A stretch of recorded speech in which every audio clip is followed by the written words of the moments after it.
What's up? Welcome to my channel. I am Sam. If you are new or old, thank you so much for being here. I appreciate y'all. Nobody freak out. I realize in the camera it does look like this leaf is about to catch on fire, but I promise it's nowhere near the candle. Like, it's a good ways in front of the candle. Don't worry.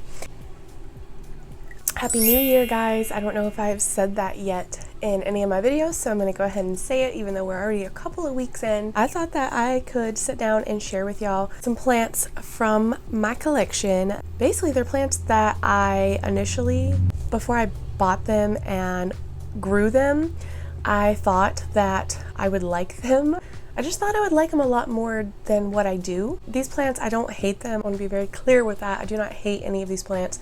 I'm not going to be getting rid of them anytime soon anyway, I don't think. And I have absolutely nothing against them. It's just, in my mind, I guess, before I owned them, I had higher expectations. I guess these are just kind of the dudes that didn't really live up to those expectations, and that's not really their fault, so it's okay. I feel like I've shared quite a bit of my favorite plants, so why not share some of the plants that I'm actually growing and have experience with that I just don't really care that much for. A disclaimer really quickly, a lot of these plants are going to be plants that probably just aren't doing the best for me, and that's why I don't like them as much as I thought I would, because they're just not really doing a lot. Maybe they're not happy with me, they're slower growing, whatever it may be. So you may have the same exact plant and it may be fast growing, easy care, you may love the plant, but that just hasn't been my experience with these guys. Okay, so just putting that out there. Without further ado, let's go ahead and jump right on into this video. This plant, I was kind of indecisive on whether or not I wanted to include it because I don't know, I do like the plant, I don't mind it, it's not really bothering me, it's fine. This is a Philodendron somatophyllum. I do believe this was reclassified. It's no longer considered a philodendron, but that's what I'm going to call it because that's what I purchased it as, that's what I know it by. Correction, this plant was actually Philodendron Goldii and it was reclassified as the somatophyllum, so I was way off. And this is a plant that gets these really cool leaves whenever they're more mature. I'll insert a picture whenever they're even more mature because this one still is very juvenile, but they are really neat looking whenever they're in their mature form. For the longest time, this one was actually really cute, but it's just kind of went downhill. I will say I did have this guy living in my kitchen in a place where it wasn't really getting the best light. The light was definitely indirect, but it wasn't bright enough, I don't think. I'm pretty sure that that's why he didn't really grow that well for me. The new leaves that he did put off, they just kind of stayed pretty juvenile, and you can see he's lost a bunch of leaves as well. He looked a lot better when he had more of his lower leaves that have already kind of dipped out on me. So I've moved him. He is getting better light now. He's been there for probably a month or two and still no signs of new growth. Okay. So yeah, I don't know. I just kind of had higher hopes. I thought maybe this plant, because it was a philodendron, which it's no longer a philodendron, so maybe that makes sense. I just figured it'd be a lot faster growing. Yeah, just not really that impressed. He is, however, in a very adorable little planter, the somatophyllum. Not super impressed with you, gotta say. All right, this is a Hoya kerrii, which I probably haven't shown on this channel in years, literally. I've had this plant for, I don't know, 3 or 4 years now. I actually had purchased 2 of them. It was like a 2-pack bundle deal, and they were a decent size whenever I got them, and they were really cheap. So yeah, I purchased 2 of them and they both did fine. They did great. They grew really well for me, and I just never really fell in love with the plant. When I would see pictures of it online, I thought it was the coolest thing ever, and I really wanted the variegated kerrii for the longest time. But after I got the regular green kerrii, I quickly realized that they just kind of aren't my jam, so I never went through with ordering a variegated one. I would like to have the variegated obovata though, because I love the obovata. I definitely prefer my obovata to the kerrii. They're like on 2 separate ends of the spectrum when it comes to my love meter. So I love the obovata, I prefer the obovata. I actually gave one of my full-size kerrii away to a plant friend who had it on their wish list. And then my other one, which was also full-size, doing well, I took this cutting off of, and I sent that full plant as well to my other friend Sarah. So I just kept this cutting for myself because why not? I was like, well, you know, I've had the plant, it's done well, I might as well at least keep a piece of it. So I did, because these were one of the first Hoyas that I ever bought also. This is actually still in moss from, oh gosh, I just watered it, but it's still in moss from me taking the cutting and sending the mother plant to Sarah. I don't really keep up with the watering, it dries out really fast, and because of that the leaves get really wrinkled and creased. This is a new leaf right here, and then this is also a new leaf here. Hoya kerrii, it's cute, it's fine, I don't regret buying it, but I just don't really love it that much. I probably wouldn't buy another one. Sorry for all of you kerrii lovers out there, don't mean to break your heart, it's just not for me. All right, this one right here. My emotions are just so mixed when it comes to the Billietiae. This plant was like, in my eyes, this was the holy grail of plants. I just wanted one so bad. Obviously, it has a insanely wicked cool leaf shape. Like, look at that leaf texture. I mean, it looks like a plastic plant. It looks plastic. So the leaf shape is the first thing that drew me in, obviously. And then these orange thick round petioles, like that is just so freaking neat. It's so cool. This plant was an import almost this spring will make 2 years ago, I think. I don't think it's been 3 years ago. There was 2 of them. One of them had one big leaf, and that was this one, and the other one had 2 smaller leaves, and I had them for about a year and they never did anything at all for me. They were potted together. I did a plant trade with my friend Alex, and she really wanted a Billietiae, so I had sent her the smaller one that had 2 leaves, and I kept the one with 1 leaf, and I put it in moss. Needless to say, the one I sent her never ever did anything, and this one did finally start to grow, and it's given me all these leaves. Like I said, it used to only have 1 leaf, or no, holy crap. So I've had this plant for almost 3 years, and it was 2 years ago. In 2 years, this is all of the leaves that I have gotten, and it's like once every 3 or 4 months it'll push out a leaf, and it's been getting great light. I have moved it around so many times trying to just switch up everything. I've switched up the soil, switched up the lighting, the watering, everything, and I just can't get it to grow any faster. If anyone has a Billietiae out there watching, please leave me your tips. Let me know, because out of all the plants that I'm showing you here today, this is the one that I'm most heartbroken over, and this is also the one exception to the title of this video, because I do still love this plant. I'm actually considering purchasing another more established Billietiae just to see if it's this particular plant that's the issue. Like I said, it is from Indonesia, or if it's me. I don't know. I just can't give up on it because I do really love him, and I just, yeah, I want him to get more mature and get larger leaves and just do well. I would like to at least see 1 leaf a month. 1 leaf every 2 months even, but he just does his own thing. Anyways, let me know your experiences, please, because me and Alex both are really trying to figure out, get down to the bottom of this as to why this plant just doesn't do anything. I'm actually kind of surprised with the amount of philodendrons on this list. Oh gosh, I about snapped his stem. Okay, so we have another plant that I thought was just the coolest thing ever. This would be another one that I don't really not like and just confused a little bit. This is a Philodendron subhastatum, and you would not know it because if you know what the subhastatum is, and what it's known for the red backings, the red abaxial sides on the leaves, and this one doesn't have absolutely any red at all.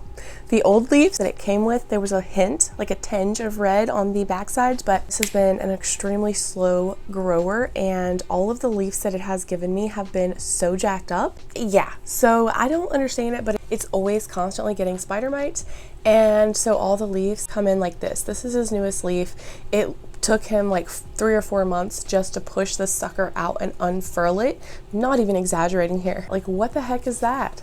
It's getting more juvenile as time passes instead of maturing. It's crazy. The bottom down here is so wonky because all it's done is lose leaves basically. And I bought this plant for the red backsides because I thought it was just so cool. I had another bad experience with a subhastatum. I had gotten a variegated subhastatum. The seller ended up messaging me with telling me the roots had rotted, and she gave me a huge discount, and I got it for hardly anything, so I can't be mad. But I had that plant for like 6 months. Down to it was literally to it was a little tiny node like this, trying to root it. Wouldn't root, couldn't do anything with it.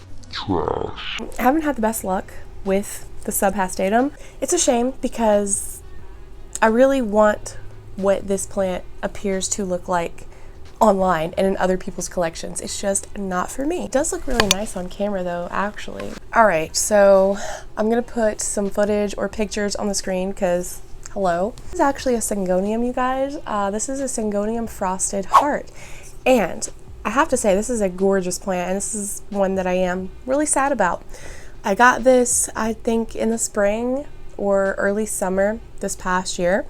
It was beautiful. It was a very fast grower. It just continued to put off leaves. It was growing a lot, and I got it for a reasonable price. I have the Chia Pence, and it's wonderful. It's amazing. It grows so fast. I love it. So I kind of assumed that the frosted heart would be similar to my Chia Pence, and it is when you consider the fact that it's a vigorous grower. It's a fast grower, but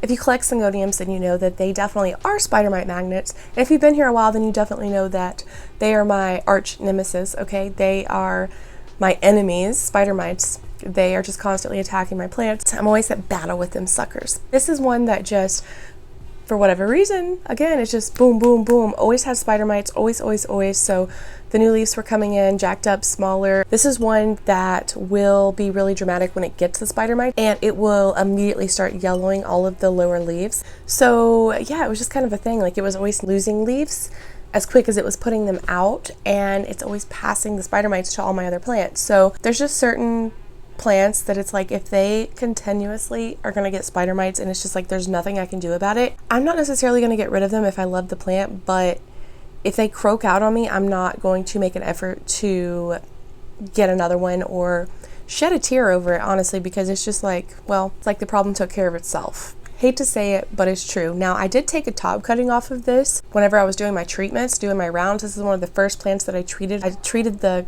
top cut and cut it, and I don't know where it went. I had plants scattered everywhere. I don't know what happened to it. I don't know if it got thrown away, if it's pushed under something somewhere. Like, I don't know. It just disappeared. If I just wasn't thinking because my mind was like in overdrive. I don't know. Maybe it's in moss or water setting somewhere. I just haven't found it. Does anyone else lose plants like that? It's crazy. The frosted heart is a gorgeous Syngonium. I adore this plant, but it chooses the spider mites over me. That's what it boils down to. So no more frosted heart. All right. If you watched my last video, I showed you guys the mama plant to this. This is a Philodendron glorious. This is one of my first like rare houseplants that I ever bought. I don't know, it was an import, and it was beautiful when I got it, and the leaves were pretty good size, and it got spider mites quite a lot too, but it also had a lot of other issues. Like, even if I treat it for the spider mites and get rid of it, it just continues to do not much and look like shit. And it's constantly putting out leaves that look like this, and they don't unfurl all the way, they stay rolled up, and it's just not cute. It doesn't look good. The leaves are always small. It's very, very slow growing. The mother plant always drops all her leaves at least once a year, and I have to restart her, and that's basically where this cutting came from.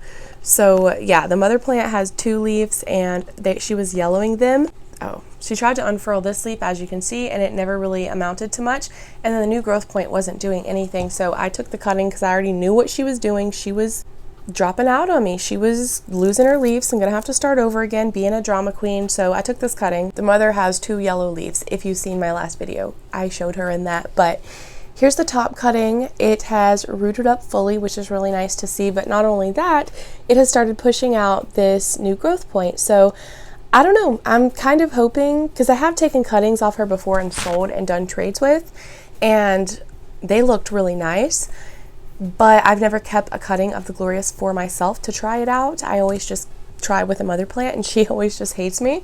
So I'm kind of hoping that maybe the cutting will do well. I'll get it potted up, and maybe it'll start growing and the leaves will actually come in normal. I don't know what it is. Maybe it's me, maybe it's the plant, maybe it's just this particular specimen, who knows. But Philodendron glorious, really just thought, you know, the glorious would, because of its parents, I assumed that it would be a relatively easy, fast-growing plant, but I was wrong. Y'all, look at this. Look at this thing. It doesn't even look good. I feel like a lot of people are going to agree with me on this one because it's just not a great plant. So, and this one also, there's kind of like a little exception to my rule here when it comes to this video title, because I know I say that I try not to buy plants, or I don't really buy plants that I don't love, and that's very true for this last year especially, but this is one that I didn't really care for. I didn't really like it. Whenever they first came out, they were like $100. I was like, what? And I did not get it.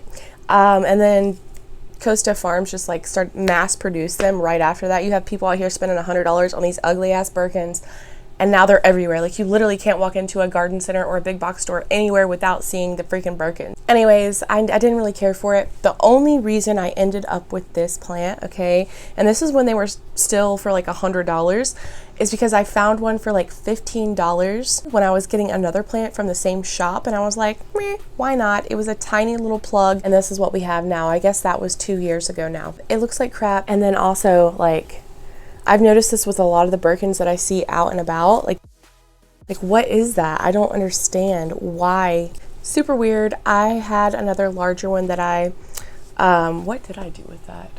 I think I sent it to somebody that had purchased plants for me. I just kind of threw it in the box and sent it to them. Anyways, I still have this guy. I don't like it. I actually despise it. I don't want anything to do with it, but it's still here. So it's still here. It's still fighting. I'm going to continue watering it, and you know, it is what it is, but I will never ever in my life, I don't care how big it is, I don't care if it's free, I will never own another Philodendron Birkin. Like, honestly, it pains me to look over on my plant shelf and see this plant sitting there, and I know that's dramatic, but it's just like, I don't like it. I'm sorry. If you love the Birkin, I really, really am sorry. Please don't get offended. I always have people that get offended and upset with me whenever I talk about plants that I don't like. Very underwhelming. So this plant, I don't hate, I don't dislike, I'm not like disgusted with it like I am the Birkin. I just don't get it. I just don't get it. So this is a well-fin Sansevieria, the variegated well-fin. This one is the mother plant here. I actually really like it in this pot because it's a cat planter, but it looks like a little bunny or like a little cat with cat ears. It's just really cute in this planter. It was this plant that was sent to me from Succulentasia almost 2 years ago. The variegation is really, really striking. It's really pretty. And then it did give me this pup over this last year. It just kind of shot up out of there, and it's kind of funky compared to the mother. It definitely has more yellow on it than the mama, but it's really cute. I was super excited actually whenever this pup was coming in, just getting to watch it, like see what colors it was going to be, see how big it was going to get. But it hasn't done anything since then, okay? Like, what do you do? It's just like Sansevieria in general, I think, that I'm not really into anymore. I kind of went through a phase where I was like, I'm going to get into Sansevieria. There's so many different kinds. There's so many cool ones. And that is true. Sansevieria are just like fake to me. It's just, what do they do besides shoot up a pup like once a year or something? I don't get it. I don't get it. I will keep this one. I do really like this one, but I wouldn't buy it again because they don't get taller, nothing. Like, what do they do? What is the point of snake plants? And I know I'm going to get a lot of flack for that by all the Sansevieria lovers. It's not that I don't like Sansevieria. Like I said, I want to make that clear, okay? It's just I'm not buying anymore because it just doesn't do it for me, y'all. It doesn't get me going, okay?